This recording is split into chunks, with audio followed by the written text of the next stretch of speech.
الله الرحمن الرحيم الحمد لله وكفى وسلام على عباده الذين اصطفى أما بعد أعوذ بالله من الشيطان الرجيم بسم الله الرحمن الرحيم ولا تقف ما ليس لك به علم إن السمع والبصر والفؤاد كل أولئك كان عنه مسؤولا صدق الله العظيم. معزز حاضرین، سورہ بنی اسرائیل کی 26ویں آیت ہے۔ منہیات کے قبیل سے احکام کا تذکرہ چل رہا ہے۔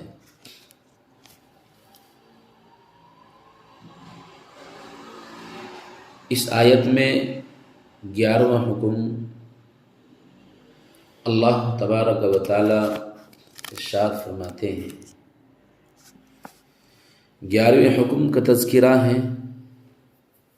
اللہ رب العزت والجلال نے ارشاد فرمایا وَلَا تَقْفُ مَا لَيْسَ لَكَ بِهِ عِلْمٌ،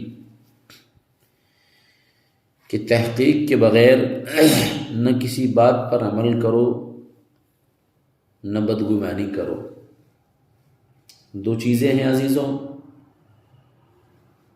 جب تک کسی بات کی تحقیق نہ ہو جائے، وہ بات متحقق نہ ہو جائے، تو نہ خود اس پر عمل کرنا چاہیے اور نہ ہی دوسروں سے بدگمانی کرنی چاہیے۔ دوسروں کے تعلق سے اگر کوئی بات پہنچتی ہے تو تحقیق کے بغیر اس کی جانب سے بدگمانی نہیں کرنی چاہیے۔ معاملات میں بہت جلد آدمی بدگمان ہو جاتا ہے، بے تحقیق دل میں طرح طرح کے خیال جما لیتا ہے، چونکہ پیچھے اللہ رب العزت والجلال نے جو 10واں حکم ذکر فرمایا وہ ناپ تول میں کمی کرنا،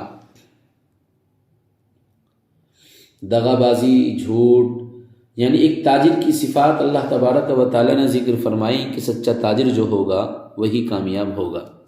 اگر انسان تاجر ناپ تول میں کمی کرے گا تو اس کا انجام بھی برا ہوگا، اور جو آدمی اپنی ترازو کا صحیح استعمال کرے گا، ناپ تول میں کمی نہیں کرے گا، تو اللہ رب العزت والجلال نے فرمایا کہ اس کا انجام بھی اچھا ہوگا۔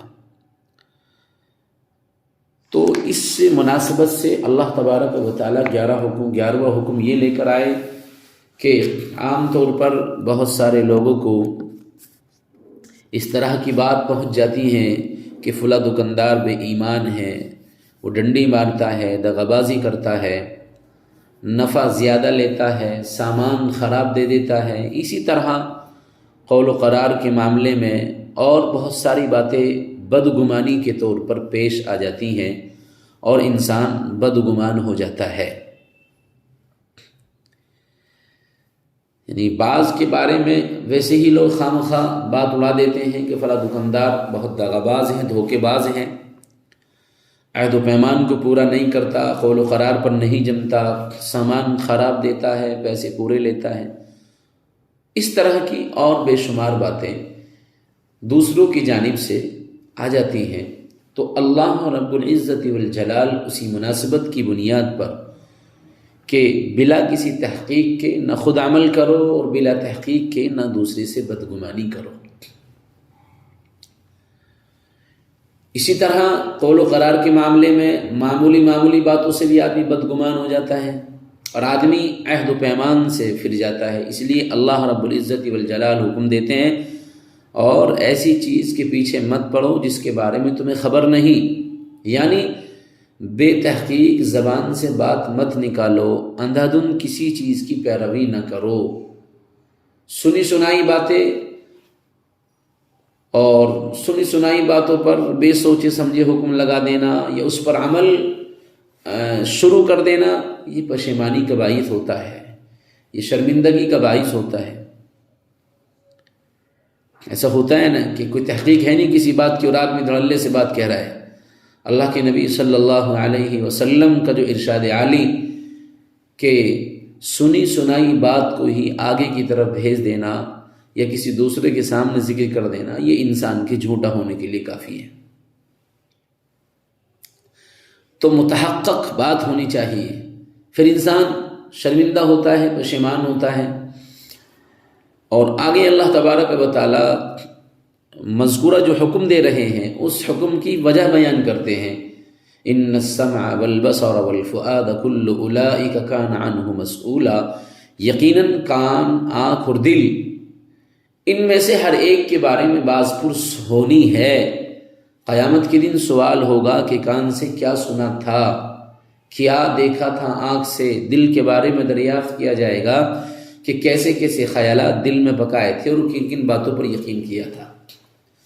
آدمی ذرا سوچے کہ انسان کے جسم کی اعضاء میں سے ہر عضو سے اللہ تبارک و تعالی سوال کریں گے۔ اب اس میں جو یہ مذکورہ حکم کی ایک وجہ ہے کہ بھئی کان سے، آنکھ سے، دل سے جب سوال ہوگا تو یقینی بات ہے کہ آدمی جھوٹ بھی نہ بولے، جھوٹی گواہی بھی نہ دے، غلط تہمتیں بھی نہ لگائے، بے تحقیق باتیں سن کر کسی کے سامنے جو ہے پیش کر دینا، یا بغض و عداوت ہے کسی دشمنی قائم کر لینا، یا بہت سارے احباب ہوئے ہیں جو اپنے باپ دادا کی تقلید یا رسم و رواج کی پابندی میں بہت سارے خلاف شرع کام ہیں ان کو انجام دیتے ہیں، ناحق باتوں کی حمایت کرنے لگتے ہیں، اندیکھی یا انسنی چیزوں کو دیکھی یا سنی ہوئی بتلانا شروع کر دیتے ہیں، نامعلوم چیزوں کی طرف دعویٰ کرتا ہے کہ میں جانتا ہوں۔ ایسی بعض وہ ہیں کہ جو فال نکال کر چور کا نام بتلا دیتے ہیں، یا بہت سارے ایسے ہیں جو مستقبل کے حالات بتانے کا وعدہ کر لیتے ہیں۔ یہ ساری صورتیں، سب صورتیں اس آیت میں داخل ہیں۔ احساس کرنے والی قوتیں کان اور آنکھ کے علاوہ اور بھی ہیں۔ ناک سے سونگھ کر احساس کیا جاتا ہے، زبان سے چکھ کر علم حاصل کیا جاتا ہے، کسی چیز کو چھو کر اور ٹٹول کر بھی جانا جاتا ہے۔ قیامت کے دن تمام قوہ کی نسبت سوال ہوگا کہ ان کو کہاں استعمال کیا تھا، مگر چونکہ انسان زیادہ تر کان اور آنکھ سے علم حاصل کرتا ہے اس لیے انہی دو کا ذکر کیا گیا۔ پھر ان میں بھی زیادہ تر معلومات کان سے حاصل ہوتی ہے اس لیے اس کو مقدم کیا گیا۔ تو عزیزوں، یہ حکم اللہ تبارک و تعالیٰ کی جانب سے منہیات کی قبیل سے ہیں کہ آپ ایسے کام نہ کرو کہ جو آپ کی دنیا اور آخرت دونوں کے جو ہے رسوائی کا سبب بنے۔ وَلَا تَخْفُ مَا لَيْسَ لَكَ بِهِ عِلْمٌ إِنَّ السَّمْعَ وَالْبَصَرَ وَالْفُؤَادَ كُلُّ أُولَئِكَ كَانَ عَنْهُ مَسْئُولًا۔ اور ایسی چیز کے پیچھے مت پڑو جس کے بارے میں تمہیں خبر نہیں، یقیناً کان، آنکھ اور دل ان میں سے ہر ایک کے بارے میں باز پرس ہونی ہے اور اللہ سوال کریں گے۔ تو عزیزوں، آپ یہ معاشرے کا ایک بڑا چیپٹر ہے کہ جو ہمارے معاشرے میں سے دین نکلتا ہوا جا رہا ہے، کہ ہم ایک دوسرے پر تہمت کا لگانا یہ عام ہے، ایک دوسرے سے بدگمانی پیدا کر لینا بالکل عام ہے۔ معاشرے میں پائی جانے والی بہت ساری ایسی بے سند باتیں اور اس طرح کی بلا تحقیق باتیں آدمی سن کر دوسروں کے سامنے پیش کر دینا، کسی اور چیز کے بارے میں آدمی سوال کر لیتا ہے، اور اللہ تعالیٰ فرماتے ہیں نا کہ ایسی چیز کے پیچھے مت پڑو جس کے بارے میں تمہیں خبر نہیں ہے۔ بے تحقیق زبان سے کیوں بات نکالتے ہو؟ اندھادھند کسی چیز کی پیروی مت کرو، سنی سنائی باتوں پر یقین کر لیا، بے سوچے سمجھے حکم لگا دیا۔ آج یہ معاشرے میں سب کچھ ہو رہا ہے، یا اس پر عمل شروع کر دیا۔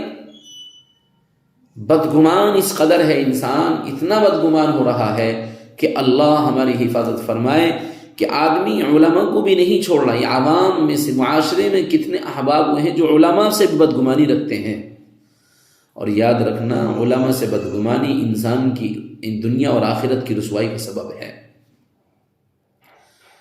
یوں تو عام آدمی سے بدگمان نہیں ہونا چاہیے، لیکن علماء سے جو بدگمان ہو رہا ہے وہ اپنی آخرت کو بیکار کر رہا ہے۔